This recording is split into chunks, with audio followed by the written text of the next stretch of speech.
Welcome to Enlightened Connections, a space for intuition, healing, and remembering what connects us.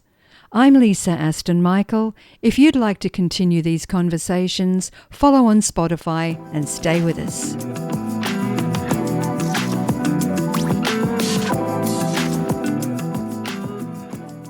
Welcome, welcome, welcome. Thank you so much for tuning in to Enlightened Connections.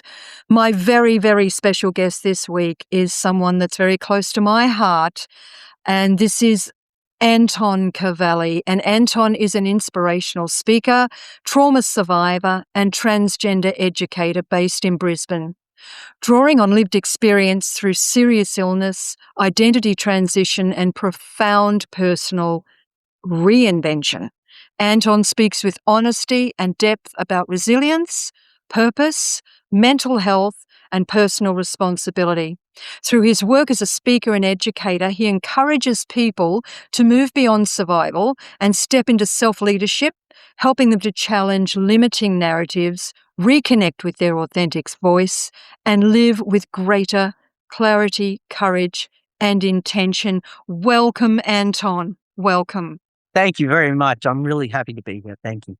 It's an absolute honor and a pleasure to have you here. And there's a lot of, some history behind the both of us. But before we go down that avenue, I would like to cover something very important. I'd like to discuss the blessings of authenticity. And, you speak often about authenticity and living in alignment with your truth. So from your lived experience, your personal experience, what are the real blessings that begin to appear in a person's life when they finally stop hiding and start living authentically? Well, Lisa, it's one of the biggest topics, and it's a really impactful topic for me personally. I wasn't blessed with being able to live the first 3 decades of my life authentically, and that in turn caused a lot of problems. So let's go with not living authentically. Well, that causes physical, mental, social problems. You develop all sorts of sicknesses and illnesses and ailments, and you get sickly. It just shows you how the body is not meant to, the body and mind and soul, it's not meant to be caged like that and controlled and stopped, prevented from blooming, from reaching its potentials, whatever that may be. Now, the authenticity for me was the opposite gender to what I was born as, and I wasn't able to do that for a long time. And the guilt and the shame and everything that went with that was soul crushing, and that caused a lot of physical sickness. But on the other hand, when I did start the transitioning, though it came at great costs to me, the benefits have far outweighed everything I have lost. And that's really saying something. When we get into it, it's really saying something. But I've never felt so much more alive. I wish I could have lived more of my life previously with this feeling. It's really made my previous life pale in significance to this chapter of my life. And that to me is amazing, that I can even say that. It's amazing. I never thought I would be able to live my life as Anton. And in doing so, I opened up life itself. Because what is life without authenticity? Authenticity is like clarity. That's the genuine artifact. Anything else is fake. And so, yeah, it is everything to me. It's most interesting being your authentic self, I guess. This is a podcast about spirituality in a sense, but of course the main focus is on healing. But, it's an interesting thing that we are here we say the purpose of our incarnation in this life is to learn, is to grow, is to expand, is to become our true self, which is kind of interesting juxtaposed to your journey as well. Because, there's I know you and I know your background, and I know that there's at least 2 days worth of conversation that we could have here. But when you speak about authenticity, it means more than the average bear, because your background you have not only had the change in terms of the gender transition, but your whole belief system. Your whole belief system. Now, for the listeners here, I'm just going to give you a little tasty tidbit here. Anton and I first met, I think it was back in 2009 or no, 2012, maybe somewhere, so lurking around there. And I was a Pentecostal Christian at the time. Yes, you can all scrape your jaws back up off the floor. And Anton was a Jehovah's Witness. Now, where's the common ground there, you might ask? Well, the thing is that I had just published a book about the music industry, and Anton is a musician himself. And so someone gifted him my book, and he decided to follow up the author, and we ended up having conversation about music, which led us somehow, some way into spirituality. And would you believe we actually had a weekly Bible class between the two of us, a Pentecostal Christian and a Jehovah's Witness. I can't believe it, how we did this, but we did this, and so I know the background there, and I know what Anton has had to, gosh, what is even the word, coming from that background, which kind of poo-poos everything that he has become. And if it's all right with you, Anton, I'd like to just touch on that part of the journey for you. It doesn't need to get too personal, but what was that like for you to emerge from an upbringing, I guess, that was so shut, Restricted, yes. restricted, and then I- some? It is, yeah. Look, I describe it as being born in captivity. I was born in captivity. I didn't know at first what was outside my cage, so what was inside my cage felt normal. But like anything that's born in captivity, you don't flourish, you don't grow, you don't get strong, you're not healthy. You can't live. You're not meant to be living in a cage. And that is, in fact, what my inherited beliefs system was acted like for me. It was like a cage.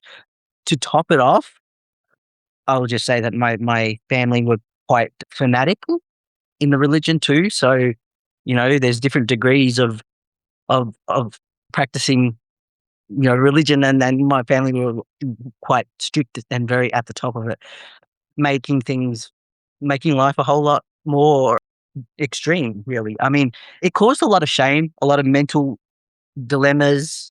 And then, of course, because I had my own other issues of gender identity disorder as a child, and not knowing and questioning, that brought a whole new world of problems to my life, because I wasn't allowed to talk about that.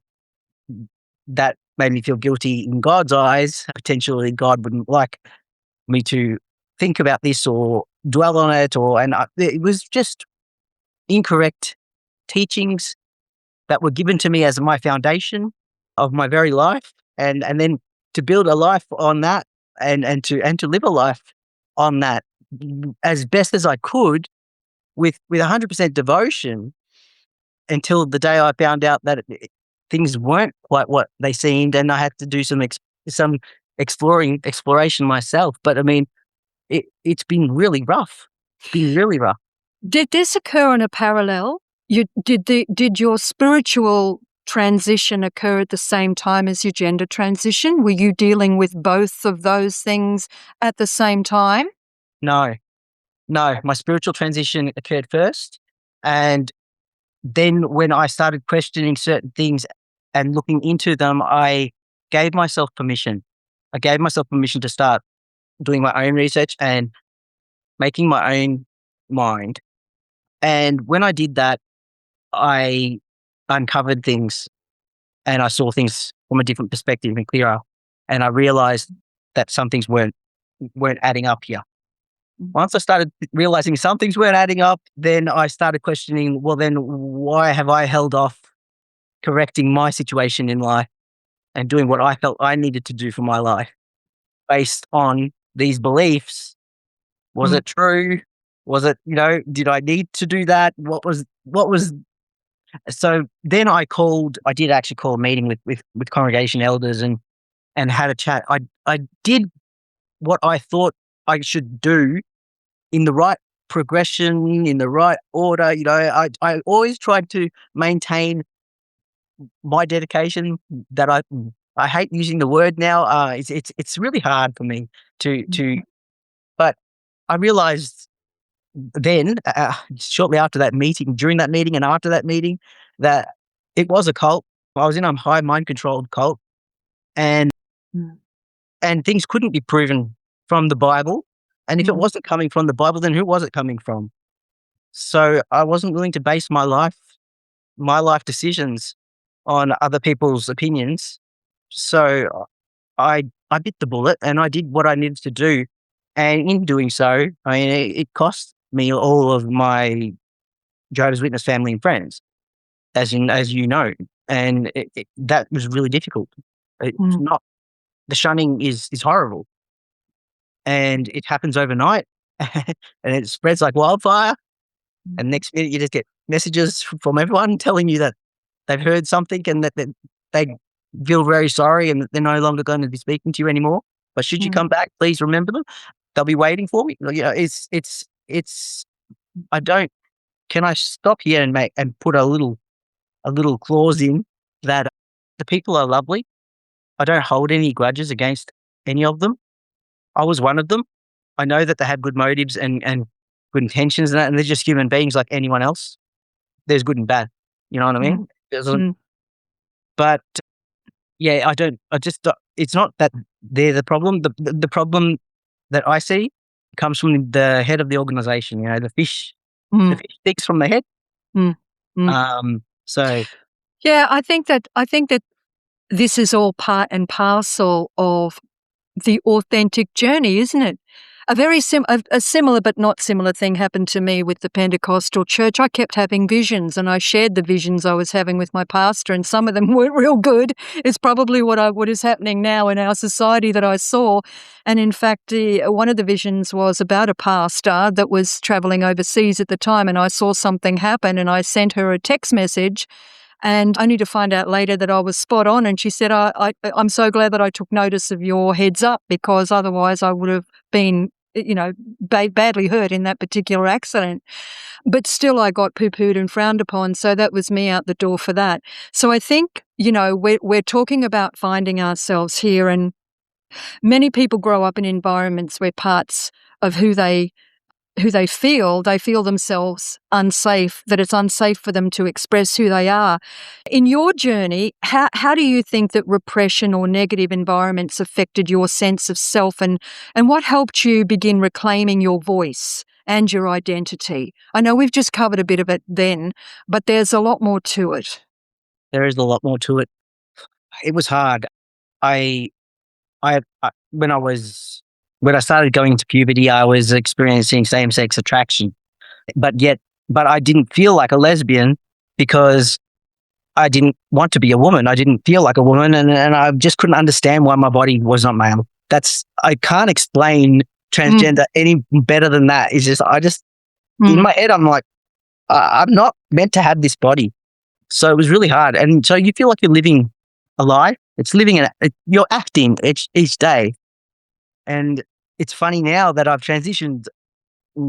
Some of the people that don't like, transgender people so much would say that, aren't you acting now because you're not really a male, No, I don't. But the difference is I don't feel like I have to act.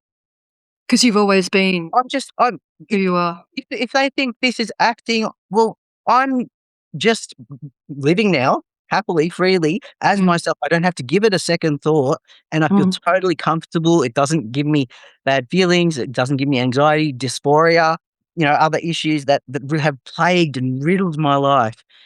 That's all lifted now. It's light. I don't have to read a book or copy someone to be who I am. I'm just being me Mm. and living my life as a man with the full knowledge that I transitioned from a female. It's it does. I don't know anymore how to explain it.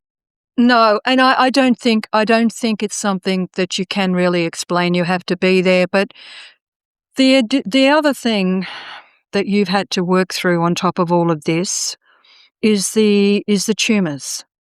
You've had multiple surgeries, brain surgeries, and you have cancer to deal with as well. Yeah. So around the age of 14, I was diagnosed with brainstem tumor, with a brainstem tumor, and that was rough for a teenager to be told they had an inoperable tumor due to its positioning. It was giving me seizures and everything else. So the good part about it, if there could be a good part about it, I guess the byproduct that was lucky at the time was that it took away from my gender dysphoria and identity issues and that. I no longer even cared about my gender, sexuality, or anything else because my focus was completely on survival, just surviving this brain tumor, getting through it, because we know the stats on brain tumors aren't good. And I was frightened. Turned into a 10-year long battle with 13 brain operations. But I'm lucky. I'm alive. I survived, and I've survived well. My brain tumors are benign, non-cancerous, thank goodness. They were just in really bad locations. I say they now because I started with the original growth, which I have to tell my little story.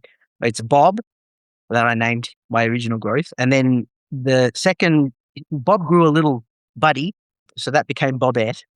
And then these tumors, the type of tumors they grow like a cystic component. So they grew some cysts, and that all this on the brainstem and in that area caused a lot of problems. And that's why I had to keep having operations, shunt put in and things, to try and alleviate fluid. And I had a bad run. But yes, the cysts became known as the sisters. So I've got Bob, Bobette, and the sisters. Unbelievable. And Only only you me. would do that. Um, Yeah. uh, More additions later on, but this is it was. I think by making up little stories like this and just mucking around with it was my way of creating some humor and coping. That is actually a strategy I've always had done with my life: is find the good, find the positive, find the funny. If I can't find it, then create it and ride on that. Use it because it's the smile, it's the positive energy, it's happiness that gets you through anything. So that's what combats the negativity. You're a catalyst. As long as I've known you, you are a catalyst. You're always up to something. You're always generating some event, some get together, some fantastic thing to uplift people and to make other people's lives better. You are amazing. I just had this Monty Python moment in my head. And I thought, oh my God, I've just laughed. 13 brain tumours, and I just laughed. Not brain tumors, 13 operations, brain operations. 13 operations, but I was lucky, and I thought, oh, there's a Monty Python moment. That's why I laughed. I thought, oh, we lived in a hole in the ground. You had a hole in the ground. You were lucky, But Yeah. but you know what? You talk about resilience and personal responsibility in a very grounded way. How important is mindset in moving from survival into intentional living? And what practical shifts can people make when they feel stuck in a negative mental loop? Resilience is an amazing muscle that I've learnt about more in recent times. I got diagnosed with breast cancer 6 years ago, among other things. So breast cancer, when the breast cancer diagnosis hit, I'd only just transitioned as Anton for just under a year. So I was living my new life and I was excited. Everything seemed fantastic. I'd met a girl and I was enjoying some romance for the first time in my life. And, things were really amazing, I have to say. And then I had this pain in the hip, and I went to the doctor and I got some scans, and it was cancer. And further investigation showed that I had cancer actually in about 80% of my bone structure, all over my bones, and it was stage 4. I was diagnosed as terminal and given a few months at tops to live. That news shattered me and devastated me. I could not believe it. It's like finally working working so hard all your life to survive and be a good person and get through it, and then you finally you reach your goal, And before you can eat your piece of cake, someone comes along and just goes and takes it out of your hand. I just Yeah. that's how I felt. So that was really hard. But refresh my mind what your question was, please. I'm sorry, I'm losing my. That's okay. It's really about resilience and personal responsibility and That's how important the mindset is in that's moving from a right. survival to Go an now. yeah. Yes. So that sorry, and I for the listeners too, I just apologize. I lose my train of thought a little bit, and you have to bear with me. But that is a byproduct of acquired brain injury. So it's something I've been working with my life. So okay, resilience. Yes, it's as I said, I called it a little muscle because it's every time you show yourself resilience, every time you use it, it gets tighter and stronger, and it grows so fast. And I feel like I have such a strong little muscle of resilience in me because my resilience is every time I show up for myself. I know, I know now that I will show up for myself every time. There's not a lot that phases me to the point of collapse and I can't do this anymore and that's it, it's over. Uh, it, I don't think I get to that stage anymore. I think I've already been there too many times and showed myself that no, actually, you can take me down to the ground and I will rise again. I can find a way. And that trust in yourself, that resilience, it's amazing. Yeah.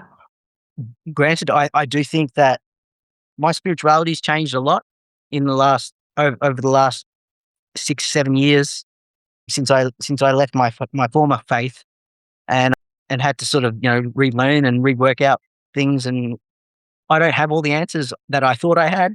And that's a hard one, but it's also quite relieving. It's nice to be able to listen to different viewpoints and other people's opinions and perceptions. I try to do that without fear now. So it's a beautiful thing, and I think that I do believe in a higher power, God, and I mean I would have to say that I do believe that there was Jesus as well as a Messiah who walked the earth because my recent trip to Italy showed me some things that I thought was just amazing. Yeah. Uh, so yeah, there's a lot of discovery. There's a lot of things that I feel free to now pursue, but the best part is coming back to resilience is knowing myself, knowing that I can trust me. I've got me is basically it. Because at the end of the day, it is you. You've only got yourself. You've only got this life. You do. And I would just like to bring up, you have had someone by your side through this, and I'm not talking about your beautiful wife, Beck. I'm talking about Huxley. Yeah. Now, for the listeners, Huxley is Anton's black cat, who is as cool as a cucumber and has been by his side from the word go. Share a little bit about Huxley and how you feel Huxley may have been or may not have been part of your healing journey, part of your journey, really. He's part of the whole journey. He's amazing. I got Huxley when I was still Miranda. I was still attending my church and my religion, and I was single and lonely, and I needed a little companion, and so I got Huxley, and he was the joy. A real little pest too, but he was the some good times over the years. But you know, down to the day that I sat on the end of my bed trying to get ready to go to a church meeting and put a skirt on, and I sat on the bed and cried, and I just said to him, Hux, I can't do this anymore. I can't do this. I have to transition. This is terrible. I'm not wearing a skirt. And then I was so distraught in that moment. And I said to myself, in fact, I'm promising to myself, I'm never putting a skirt on again. I'm never doing it again. It's over. And I didn't. I never wore a skirt again from that day forward. Thank goodness. But I know they're very nice on you, Lisa, and I love skirts on my wife as well.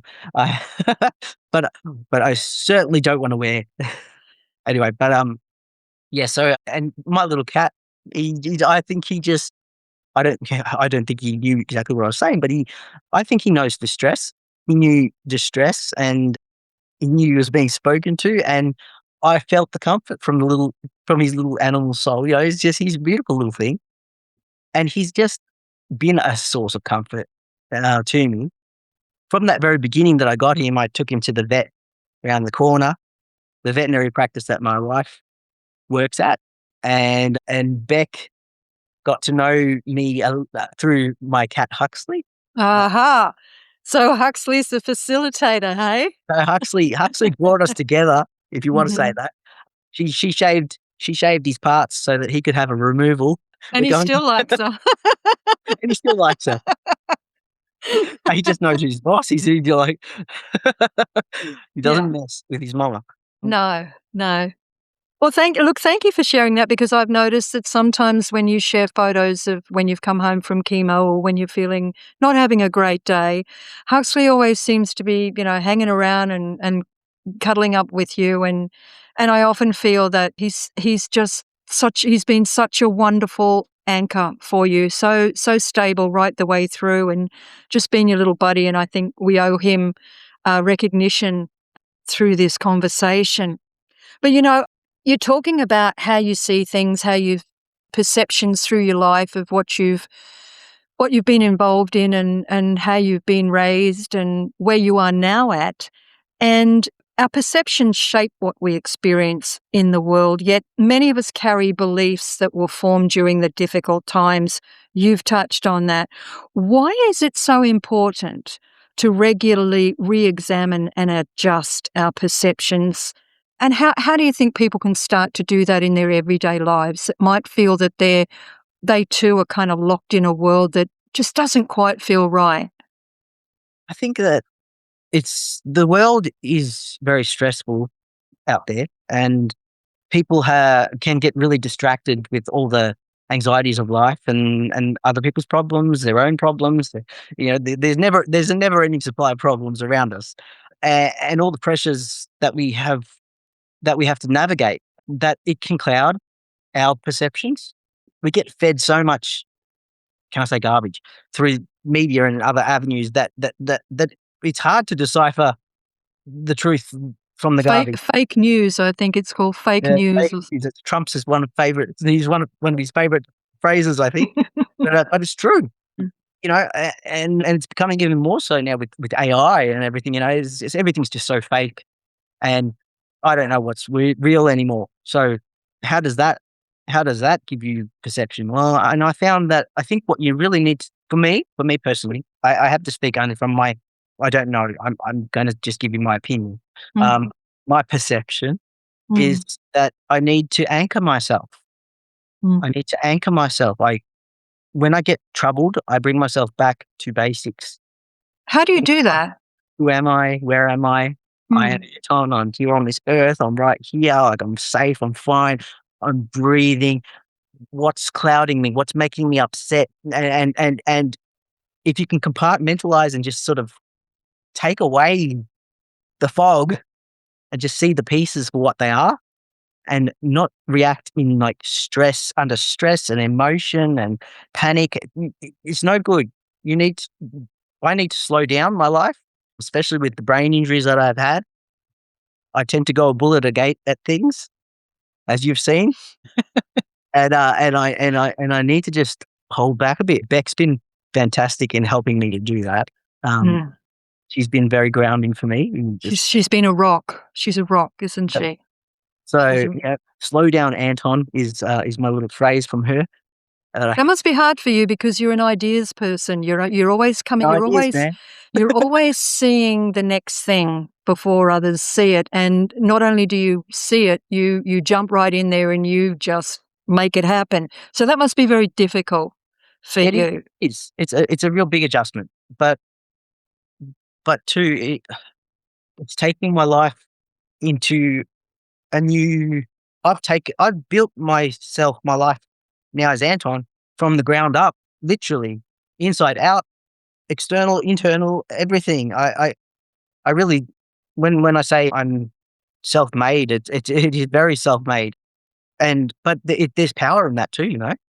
There's power in being able to choose everything from my first and last name to, to my clothing, to my body, it's amazing. And that authenticity, that strength of having, I own this.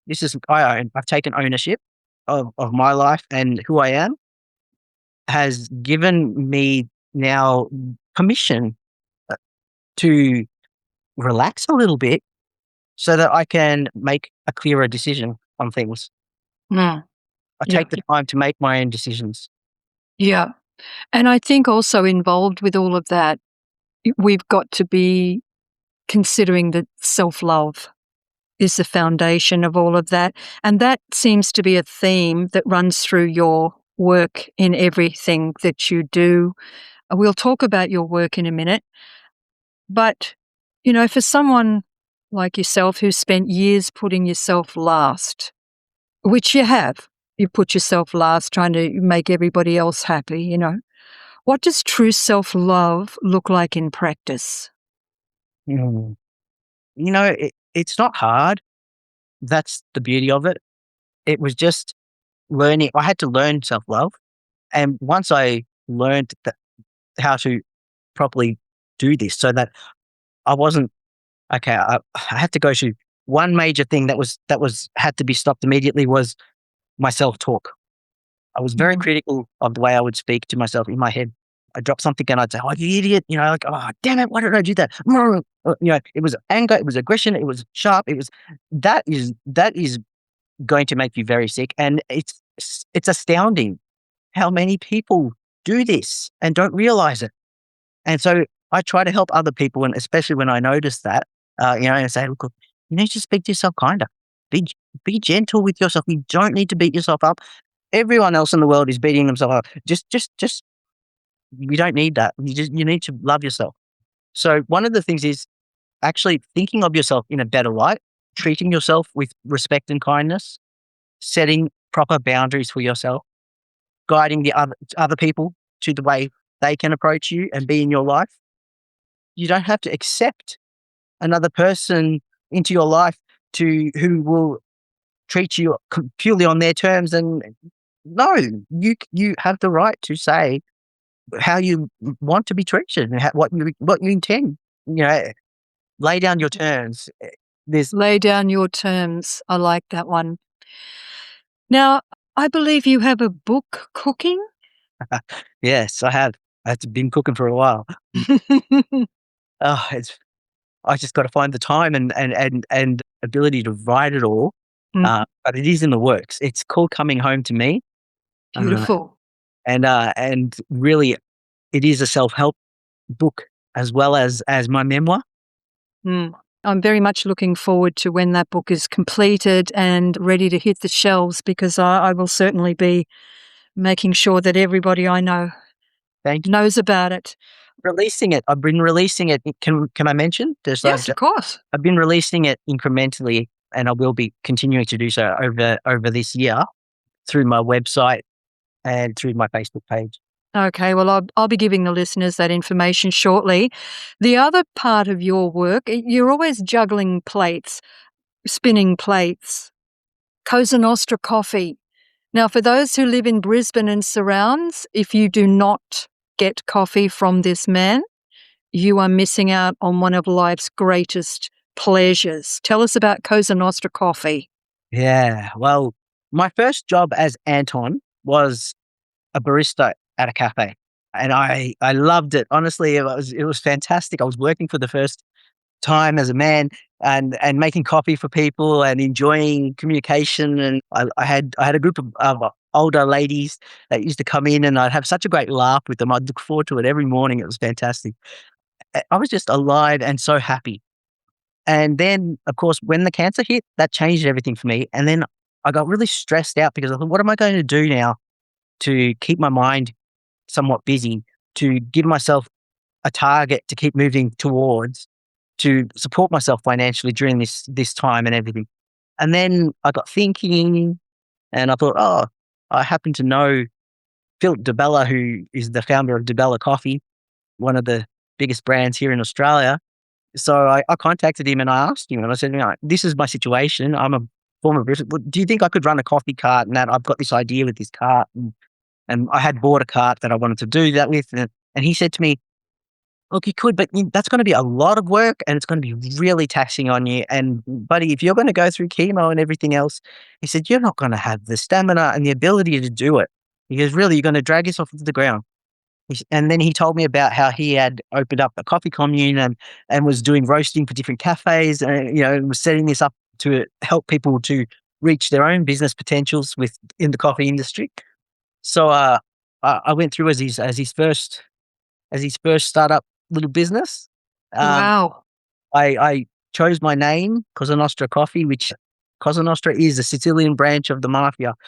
I can assure you I'm connected to the Cosa Nostra, though I am Sicilian, and I will make you a coffee that you can't refuse. That's it. I love that. I love that. I saw that tagline and I thought that is just superb.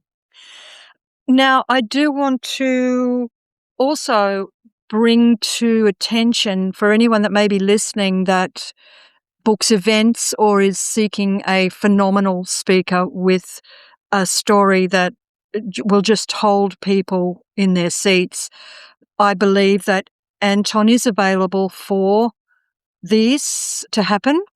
All of this information you can get through his website at antoncavalli.com. The correct spelling will be in the show notes on Spotify or your favorite listening platform. And you can also find Anton on Facebook and all over the place. And you can find out about Cosa Nostra Coffee and how to order as well. I don't believe you have to live in Brisbane. No. Yeah, so he can send it anywhere for you. Now, before we wrap up this beautiful conversation, there is one question that I always ask my guests. Yeah. And that question is, if you had one message for the world right now, what would that message be? If I had one message for the world right now, it would be true to yourself. And it becomes two messages though, see? Be true to yourself. But then I'm also like, but give to others, because I don't know, we're here to be connected. We're here to do this together. And I feel like your real authenticity, your real character, who you are, comes out the more you show love to other people and acceptance and allow other people to be their authentic selves. I think there's a little bit of scripture about that. I think it's called do unto others as you would have them do unto you. Yeah. That's pretty much it in a nutshell, isn't it? I'd say so, yes. Anton Cavalli, thank you so much for your time, your wisdom, your knowledge, your experiences. You're an astounding and extraordinary human being. And whatever you were thinking when you signed up for this incarnation, man, you won't do that again. Thank you, Lisa. It's been a pleasure. Thank you. You're so welcome. Lots of love to you. Okay, bye for now. Bye.